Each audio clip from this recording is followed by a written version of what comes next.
From the campus of the Ignite Institute at the Roebling Innovation Center in Erlanger, Kentucky, Ignite Student Media presents the first annual Ignite Institute Political Forum. Good morning. My name is Gavin Bergman, and I'm a sophomore here at Ignite Institute. Today, we welcome State Representative Kimberly Moser, who represents us in the Kentucky State Legislature. It is an honor to welcome Representative Moser, who chairs the Health and Family Services Committee and is also a member of the Education and Judiciary Committees as well. Representative Moser has an extensive background in the opioid epidemic because of her service as the Northern Kentucky Director for the Office of Drug Control Policy, as well as being a registered nurse. Today, Representative Moser will be asked questions that have been created by scholars here at Ignite. On behalf of all involved, I'd like to thank Representative Moser for attending, as well as my fellow scholars for participating in today's debate. Representative Moser, would you like to make an opening statement? I would. Thank you. Thank you for that introduction. It's a real honor to be here with all of you today, and a pleasure to see folks in person. We all are doing quite a lot by Zoom and virtually, I know, so it's nice to be here. As Gavin said, I am a registered nurse. I'm a resident of Taylor Mill, and so I represent Taylor Mill, Independence, some of Edgewood, some of Erlanger, Ryland Heights, a little bit of South Kenton, so Morning View, and 2 precincts in Campbell County. I have Cold Spring and Claryville. So geographically, I'm a little spread out. All state representatives represent 45,000 residents, citizens, roughly. Because my district has grown so much in population, I'm actually closer to about 69,000 residents, and that will be adjusted during the next time that we draw the district lines and redistrict. So that happens every 10 years, just for your information. I am a registered nurse. I have been married for 35 years, and we have 5 sons. They are all just a little bit older than you, and we have 2 grandchildren. I worked at University of Kentucky, Norton Kosare Children's, and Children's Hospital in my time as a neonatal intensive care nurse, and then I also served as a flight nurse.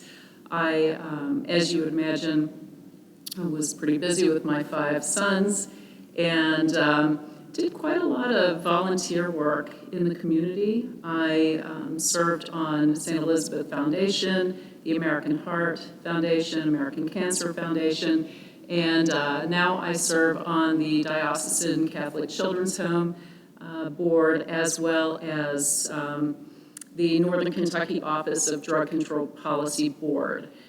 That's a board that was developed out of the office that I founded, the Office of Drug Control Policy. I did serve in that capacity for about 5 years, and so I'm very aware of our drug problem. I've worked on bringing more resources to Northern Kentucky and actually Kentucky as a state. I also had a national platform when I served as the national president of the American Medical Association Alliance, and that was actually my platform as well, was dealing with the opioid issue on a national level.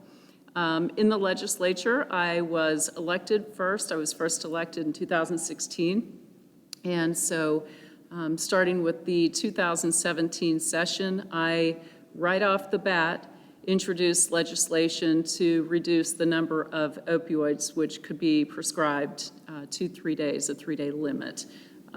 Science showed that that was really the appropriate level, and then of course it left it up to the discretion of the physician.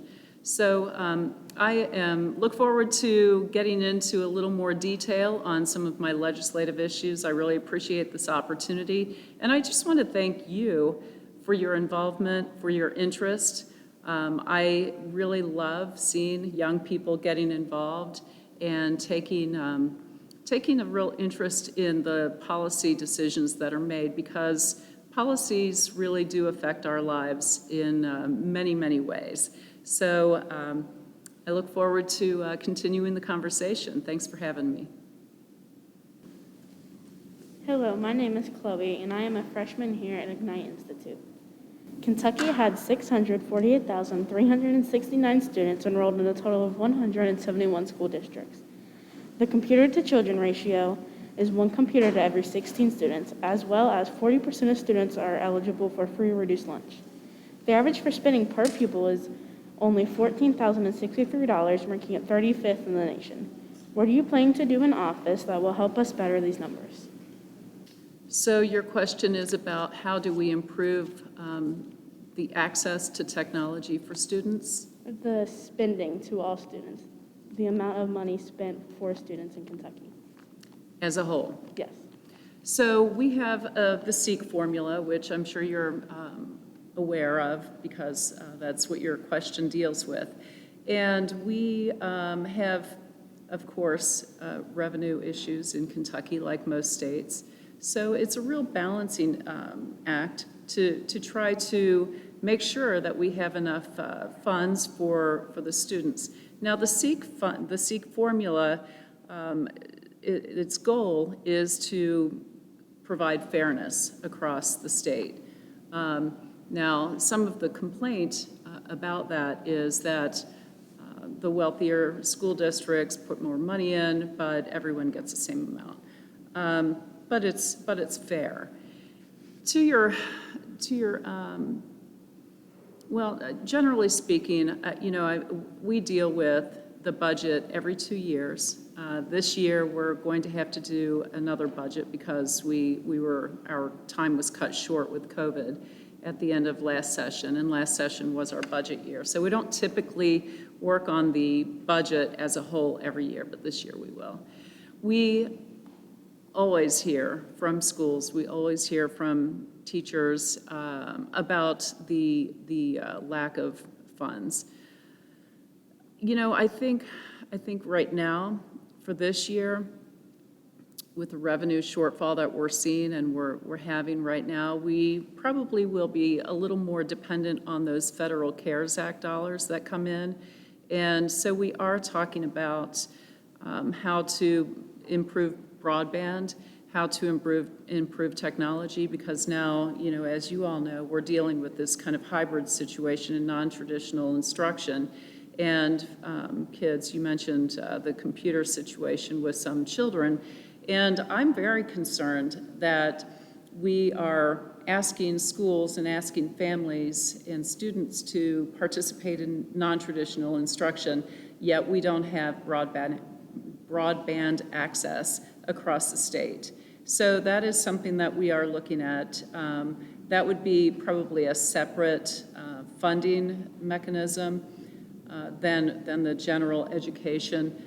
Perhaps the federal CARES Act dollars could be used to really improve that situation, because what we're dealing with now is an unusual situation, a state of emergency, but we won't always be in the state of emergency, and we need to be really forward thinking about how to improve technology, because I think it's here to stay. I think that we've realized, as bad as COVID has been, there have been a few silver linings, and I think understanding how important technology is really one of those silver linings. So it's on the forefront of all of our minds, access to technology in schools, access to technology in healthcare systems.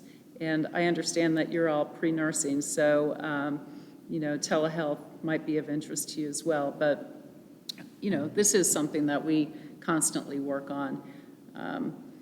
In fact, the last real budget that we did 2 years ago and passed put more SEEK dollars in, or more money into the SEEK formula than ever before. So we are very aware of the need, and we're always looking for more money. That was a really long answer. Sorry. Thank you.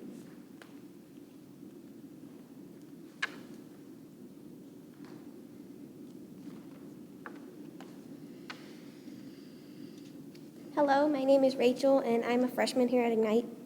Statistics show that 16.3% of Kentucky's population lives below the poverty line, which is about 6% more than the national average.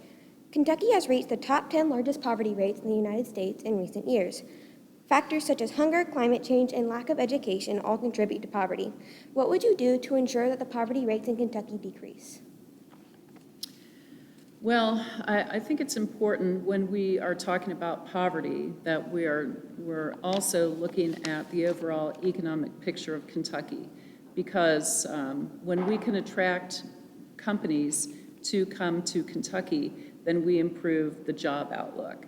And that's really what our focus has been in the past few years, to really put business-friendly policies in place to bring companies here to Kentucky to help with the job situation and really improve the economic outlook for the families who are struggling. We also have worked hard on a school level, high school level, post-secondary education to make connections between programs, schools, internships. This program is a good example of kind of an alternative learning situation. I think that all of these programs, STEM included, but creating internships and co-ops with businesses, the dual credit program. I passed a bill to allow Keys money for trade school. So I think that, when we look at what the barriers are for young people, especially getting into the workforce, we need to think about how to support their educational opportunities. And we've done a good job. I know I work with Gateway KCTCS a lot on their initiatives to create internships, really providing a pathway for students who wouldn't ordinarily have an opportunity for maybe a 4-year degree, but they can start out with dual credits or getting credits in high school. We all know about AP classes, but getting those dual credits and creating a pathway to further education, I think, is key. I think that education is our way out of poverty. I would even support early childhood learning, because I think that we have, as we talked about before, I did quite a lot of work on drug policy, and we know that when families are not functioning at their highest capacity, that children are often the collateral damage, and they are being affected in that they're not receiving a structured education. They may not have the types of support that they need. So I think that the only way to interrupt that cycle of poverty is early childhood learning. Thank you. You're welcome.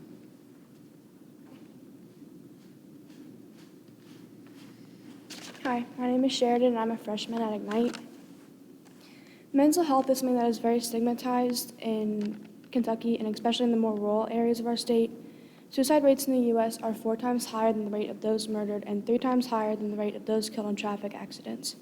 Kentucky also has a lot of issues with the opioid epidemic, and those with substance abuse issues are 6 times more likely to commit suicide than those without.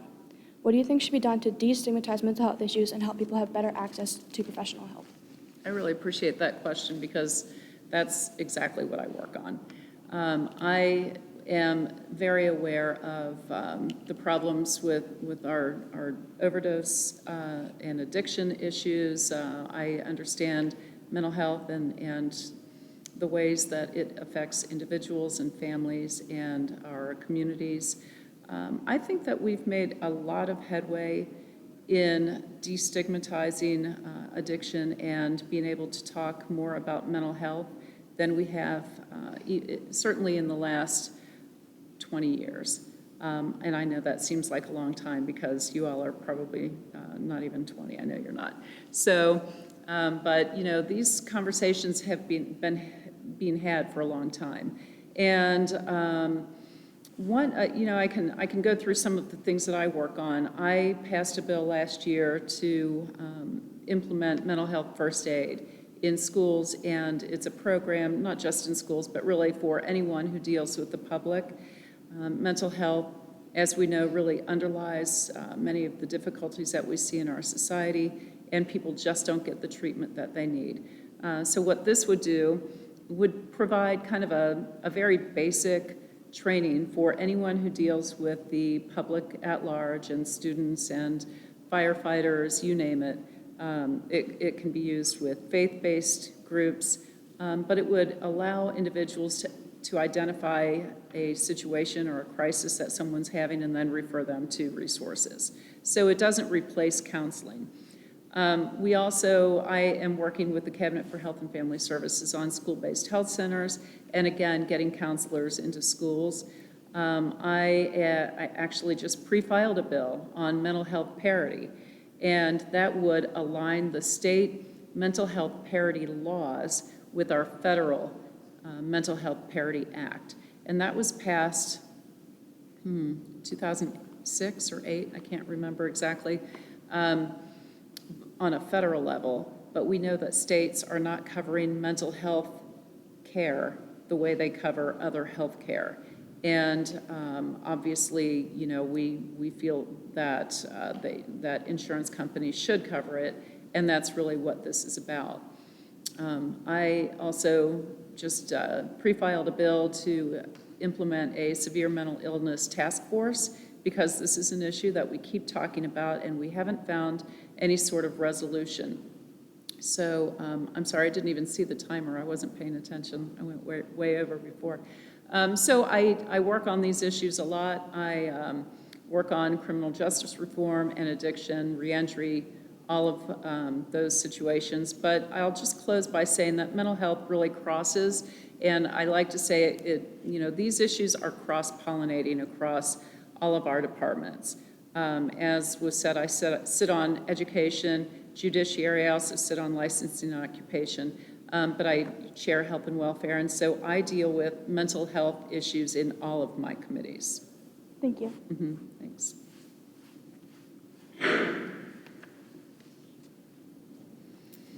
Hi, my name is Morgan Bray, and I'm a freshman scholar here at Ignite Institute. Recently, police have been accused of using excessive force against protesters here in Kentucky. During seemingly peaceful protests, police have used tear gas and other militarized equipment. This has led to calls for the police system to be looked over and reformed. Would you see yourself supporting similar measures? If so, what are some steps you would like to take? So, yeah, we have seen a lot of really difficult situations arise out of a really legitimate and important issue. You know, first of all, I think that the implicit bias training should be better. I would support additional training for officers and on an ongoing basis, because I think what we're talking about are a small segment of the population, the law enforcement or police force. I don't think that all police are bad, but I think that some of our policies can be changed to better support police. I have even looked into putting a social worker in every police department, which some states do in a really formalized way, and we have pockets of angel initiatives, they're called, and so the social workers would assist police officers in situations involving drugs or addiction, domestic violence, and some of the calls that pull our law enforcement away from really just maintaining safety in our you know, cities and counties. So yes, I would support additional training. I would not support defunding the police. I don't think that's the answer. I think actually we need to better fund, or maybe more efficiently fund, and really look at what we are funding. Thank you.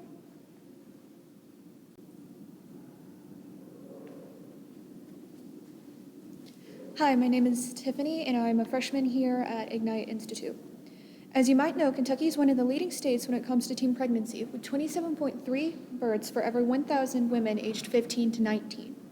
According to a study conducted in 2011, this could be related to our abstinence education, where it shows states with lower amounts of comprehensive sex education also happen to have higher amounts of teen pregnancy. Recently, in January of this year, Bill 296 was introduced. It would require school districts to provide age-appropriate, comprehensive, and inclusive sex curriculum to students starting at an earlier age, as well as other things related to sex education. When this bill goes into vote, will you vote for students to receive this, or will you vote for students to continue the abstinence education they are currently teaching, and why? Well, I think, as I said earlier, education is our answer to a lot of what we see. I'm not opposed to sex education. I'm just not sure that the public schools should be the purveyors of that education. Certainly, science is very appropriate. I think that, talking about the human body and sexual and reproductive organs and functions is absolutely appropriate. I think that that's probably as far as we should go in actual sex education. Just because when you get into a really subjective subject, and I think that this is an area where subjectivity would enter the conversation. And I think that parents' religious beliefs and philosophies should be respected. And so I think that, if this is a conversation between parents and they want some support from the teachers or health teacher, maybe that's a conversation that could be had more on a one-on-one basis. I know that it gets to be kind of a controversial topic. Again, I think it's important that kids, youth, really understand their bodies and understand what's going on, in terms of their sexuality and reproduction. But I would avoid the subjectivity of having, a non-scientific conversation. I hope that makes sense. I want to be respectful of families and their opinions about it. And certainly if they need support, I would support that. Thank you.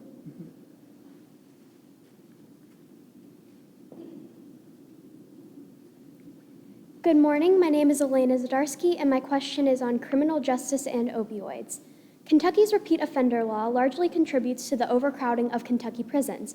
Under this, if a person has a string of nonviolent drug offenses, they could potentially face decades in prison where they really need rehabilitation, not incarceration. Reforming the system to give these people the drug intervention that they need would significantly decrease the level of overflow in prisons and would likely convince these offenders to make a lasting change in staying clean instead of going back to drugs upon release. It would also help them get jobs as they wouldn't have criminal time on their permanent record.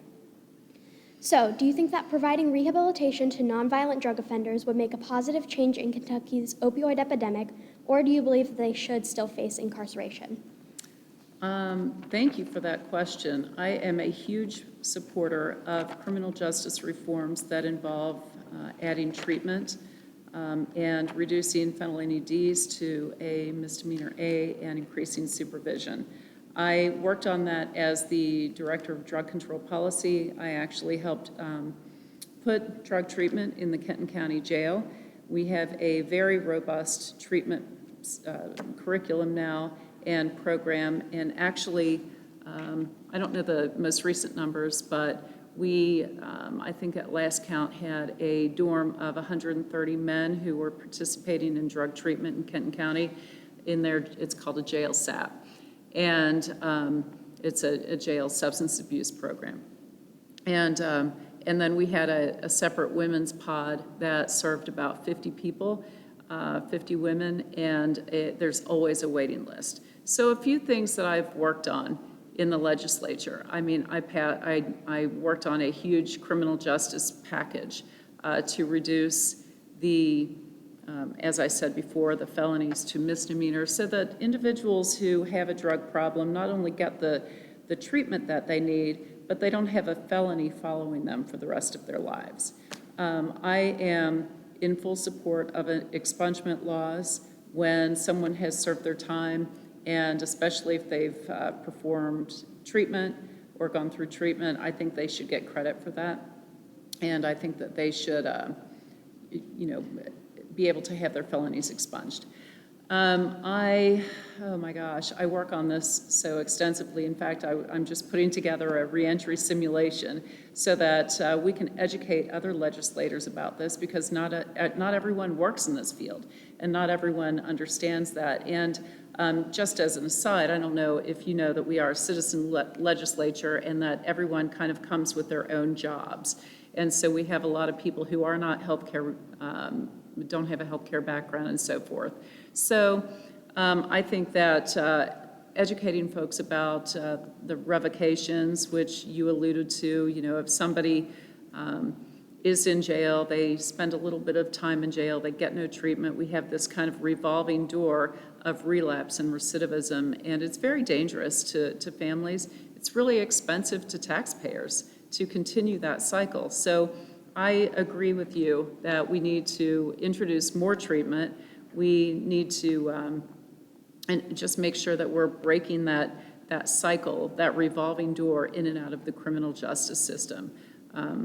Yeah, I could spend all day on this. I do a lot of talks on criminal justice reform. Some of the, I'm trying to think of some specific, I'm actually working on a bill right now. It's called Certification of Employability, and it's a reentry bill.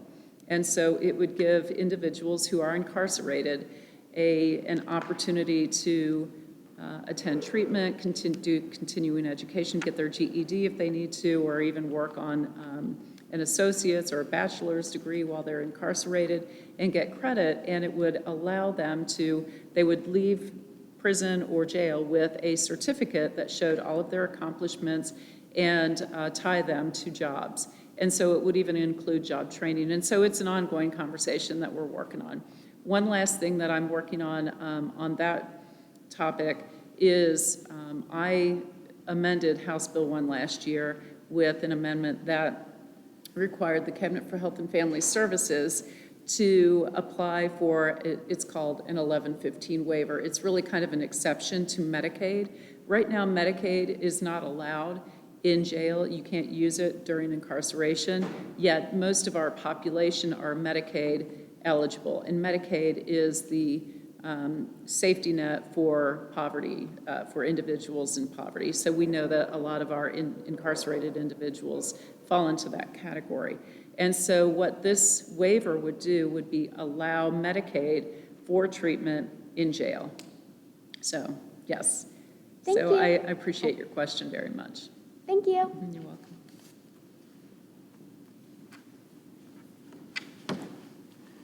Hi, my name is Brennan. I'm a freshman student here at Ignite. A report from the Nonpartisan Center on Budget and Policy Priorities in Washington, D.C. compared the amount state governments have spent on higher education per student in the past decade. When adjusting for inflation, the report found Kentucky spent $2,792 less per student in 2018 compared to 2008. The average cut to state funding for higher education nationwide for the same time period was $1,220. Is there anything that you are thinking about doing to help raise Kentucky's public spending for higher education? Well, I think we talked about this a little bit earlier, and I would be interested to see your numbers, because we spend a lot more per pupil than you mentioned. And so maybe you're referencing the federal dollars that come in. I'm not exactly sure. Yeah, I mean, as we discussed a little bit earlier, we're always looking for ways to improve the efficiency of our SEEK dollars, and finding innovative ways to educate folks. We know that not all students learn the same. And so it's my belief that we need to find a way to lower the classroom sizes for one. I think that would be important. Making sure that students are getting a little more individual attention and not putting so much on our teachers, first of all. They have to deal with a multitude and variety of issues, not just education. And so we're always looking for ways to support our public schools. Thank you. You're welcome.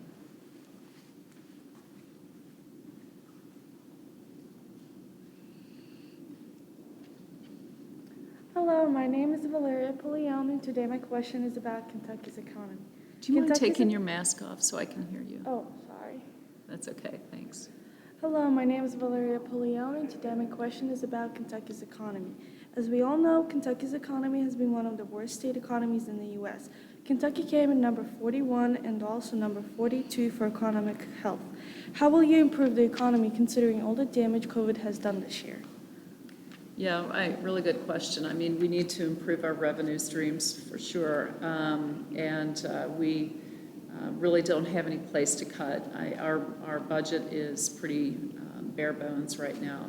So I think we're going to have to look at outside revenue streams and continue to put business-friendly policies in place to attract new businesses to Kentucky. I think that is critical. I mean, we our jobless rate was very low in the last few years and prior to COVID. We actually had, for Kentucky, historic low numbers for unemployment. So that was good news. So I think we are making progress, but at the same time, we always need to improve our jobless rates or improve the type of job.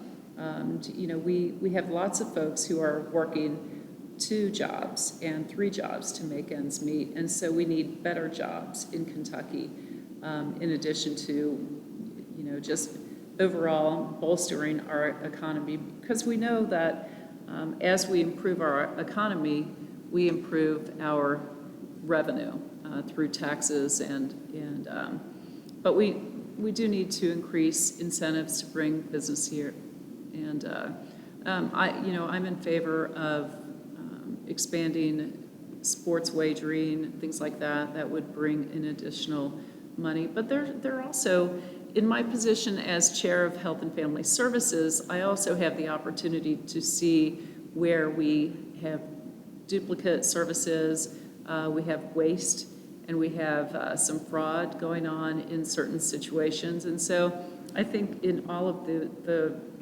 investigation that I do in any issue, not just legislative, I work with the cabinet on a lot of issues, there are opportunities to see where we are wasting some of our funds too. So I think it's a multifaceted kind of approach. Thank you. You're welcome. Hello again. This Hi. question is on LGBTQ issues. Conversion therapy, or the practice of using therapy methods ranging from public humiliation to self-harm in an attempt to cure homosexuality or gender dysphoria, is currently legal in Kentucky. People who've been through conversion therapy reported an increased level of mental illness, which may be attributed for trauma sustained in conversion camps. House Bill 199 was on the floor to ban conversion therapy in Kentucky. Due to the COVID-19 pandemic, the decision-making was put on hold. Do you believe that the bill will pass banning this practice? How will we enforce the bill once it is passed? Well, I mean, the enforcement piece is a really good question, because I support the bill. It's, I think that this is actually, it's too bad that we even have to have a bill, because it's not really legal in Kentucky. We don't say, you can do this practice, because we have licensure boards that oversee all of the practice of professional counseling and therapists. I think that the licensure boards actually should do a better job of overseeing the practice. I mean, if this is truly going on, and I've raised this question with the advocates over and over, and we're trying to get a handle on, where this really happens. And I think it's probably happening more in the unlicensed category. And not to put pastoral care or anyone else on the spot, but I think that all this really would do, if we pass this bill, would maybe send a message, because there are no penalties attached. There, licensure boards can already, they can take someone's license away if they're practicing any form of egregious or abusive behavior.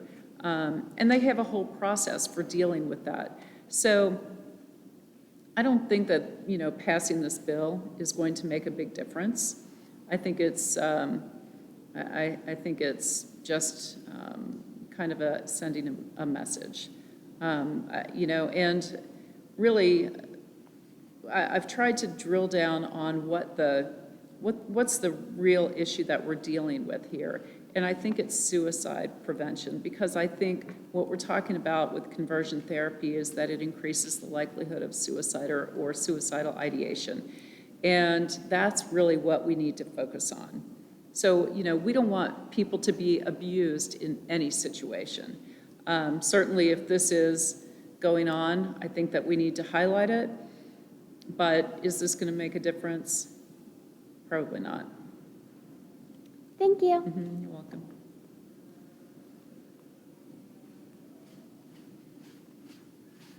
Hi.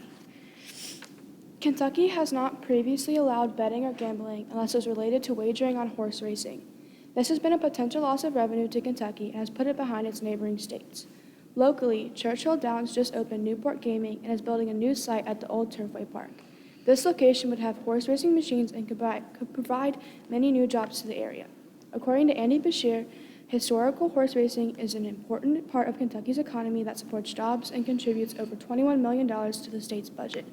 Please talk about your opinion on the Kentucky Supreme Court's ruling that the horse racing gambling devices may not be legal and the effects that it might have on the Kentucky economy. Right. So, it was really unfortunate that the Supreme Court ruled that it was not a pari-mutuel wagering situation. They called it gambling. I think that you're right. We need to put a legislative fix in place to allow sports wagering and historical horse racing, because Kentucky, number one, is known for horse racing. I think it's a huge part of our tourism. I think that any way that we can bring in additional revenue, we should be looking at all of those avenues. I do support sports wagering, which is a separate bill. I don't know exactly what this legislative fix is going to look like. I'll leave that to my colleagues who are really more experts on the horse racing industry, but I do support it. I think that we need to look for other revenue streams, for sure. Thank you.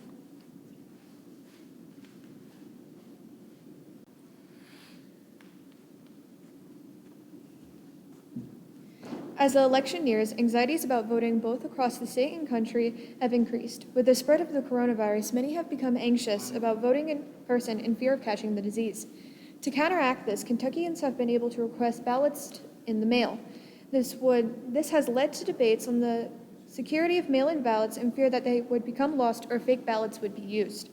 What is your view on the security of mail-in ballots in Kentucky's efforts to create a fair and easily accessible election? Okay, so I think that we've made a lot of headway in increasing the security of the mail-in ballots. Now there are barcodes and there are really strong identifiers of ballots. That doesn't mean that there isn't still some fraud going on. We've seen that across the country, and I know that folks are really nervous about it. So, but in Kentucky, as you mentioned, we do have a few different ways to vote.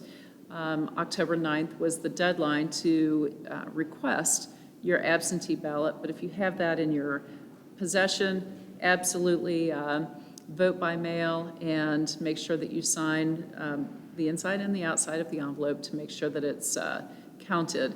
And there are drop-off locations if folks feel better about dropping off their ballot in person. And then we have early in-person voting, which has started, which starts tomorrow, October 15th, or was it yesterday? October 13th, sorry, I think it was yesterday. So we have early in-person voting in a few different locations and leading up to the election 3 weeks before. And then, of course, on the day of election, we have in-person voting. So I think that we've made it very easy for folks to vote, especially anyone who's nervous about COVID. Thank you.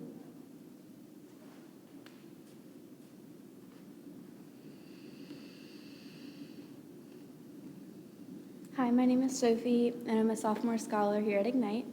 My question is on fake news. With technology growing exponentially over the past decade, the country as a whole has seen a rise in fake news in the media.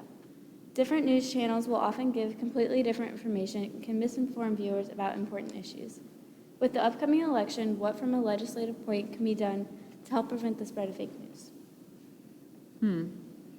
Good question. I think on a federal level, regulating some social media has been talked about quite a lot. I would expect that to continue. Right now, I think that what goes on are the individual platforms are monitoring their own situations, but there's nothing standardized and there's nothing consistent about those regulations. And so, maybe we need to look at a kind of a standardized way to regulate. Again, I mean, it's also subjective. It's really difficult. So I think that that'll probably be more on a federal level. On a state level, I think that responsible readership, I read a lot. Just read all that you can and try to read reliable resources. If you're studying something scientific and you need data, there are national scientific journals that are probably better than reading, I don't know, the Rolling Stone. I mean, you don't want to get your news from necessarily your neighbor. You want to go to a reliable resource. So it's kind of a two-part answer, but the regulations I think will happen on a federal level if they do, and I would just encourage everyone to get your news from multiple sources and make your own informed decisions. Thank you.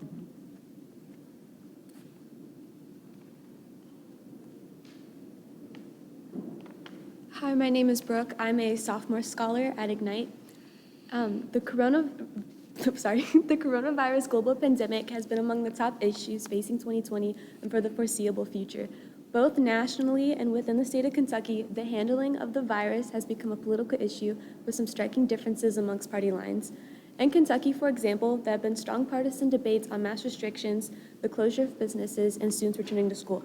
As a member of the state government, how will you ensure the safety of public health while juggling party differences in the government? Mm-hmm. So coronavirus was new to all of us. And back in February, January and February, we started hearing about this virus that was kind of happening in China. And then it was, found aboard cruise lines and made its way to Italy. And, we all know the progression. So we didn't really know we didn't know much about it. We didn't really know how to handle it. So I think we did the right thing in kind of just putting things on pause for a bit to say, what is this virus? How do we treat it? How do we handle it? How is it spread? And so obviously this is how we've evolved with the precautions that we're taking now. I am a proponent of mask wearing because I think that it keeps you safe from me, right? I mean, it keeps us from spreading the virus through droplets. I know that, hand washing is something that we should do all the time. And so I think that, some of the precautions that we're learning about are maybe lessons that we just need to take into our life moving forward and always. The government shutdowns have been extremely difficult because, it's not only become a political issue, but I mean, it's hurting our economy. And many folks are suffering consequences outside of COVID that are more related to their businesses closing or their lack of jobs. Believe me, I've already had multiple conversations this morning with individuals about unemployment and their inability to pay their bills. And so we have depression and we have all of these mental health issues that are coming out of it, as well as the economic impact. So I think that now that we know better how to handle this disease, this virus, that we should be allowed to incrementally, and we are, reopening businesses. Obviously, school is is reopened, but we're socially distancing, and we're figuring out how to best do this. And, you know, I also know that a vaccine is in the works. It's being expedited. I think Pfizer is in the phase 3 clinical trials, which is amazingly fast. I also am involved in some of the White House briefings, and so I hear from the scientist, straight from the scientist, about the safety and efficacy of the vaccines. And so I think that all of the right protocols are being followed at the FDA level for the vaccine, so I wouldn't be too worried about that. I know that that's an issue as well. So I hate that this has been politicized because, you know, I think that we took the right measures initially. I do think that mandates, maybe they're good reminders, but I'm not sure that responsible individuals wouldn't take it seriously without the mandate. So, yeah, it's become a very hot button issue. Some of the mandates or executive orders are a little arbitrary, and so I think that's the issue that many people have with these executive orders. And the other piece is not every executive order needs to be issued as an emergency. And so these are conversations that I'm actually having with the Cabinet for Health and Family Services Secretary and the DPH Commissioner. And that even though the governor isn't really collaborating or coordinating or speaking to the legislature, I think that that's another piece of all of this that has become a real frustration and probably has led to a lot of the political aspect or politicizing of this issue. If we had better communication across our levels of government, I don't think that this would be such a political issue. And I've had all these conversations, so not with the governor per se, but his staff. And I've taken it upon myself to meet with the cabinet secretary virtually and their staff to make sure that I'm able to talk about the health issues here in Kentucky, because that's my job as chair of health and welfare. So it's an interesting time. I know we're going to get through all of this. I look forward to getting a vaccine so that we can get back to life as we knew it. Thank you.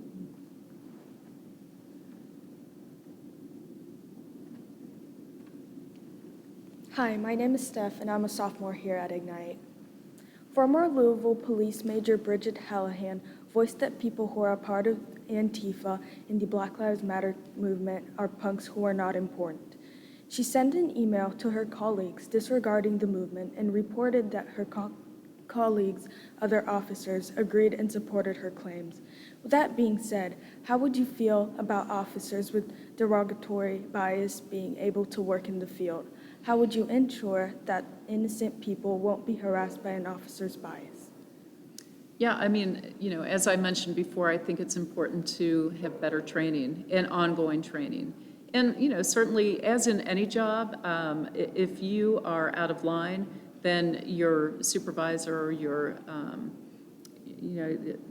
boss should be able to call you out. And, you know, every job, every division within law enforcement, they all have their own protocols. And so, you know, if there are state laws that are impeding their ability to monitor their own police force, then I think that we need to know about that and take care of it. But really, you know, I would think that it's more an internal situation and making sure that the officers are doing their job, that they are aware of if there are implicit bias. Absolutely. I think that we need to talk about that. We need to talk about disparities in how we treat each other and why. But I think you get that through training. And so, again, I would just look for ways to support the police and make them better officers, because we don't want our communities to be without law enforcement. I think that's, you know, setting a very dangerous precedent. So, again, support our law enforcement if they, and bring them to the table, ask them how they can be better supported. Because I know that they put their lives on the line every day when they put their uniform on. And for us to kind of prejudge without really walking in their shoes, I think is dangerous. I think that we always make better policy when we work together and bring the stakeholders to the table. Thank you.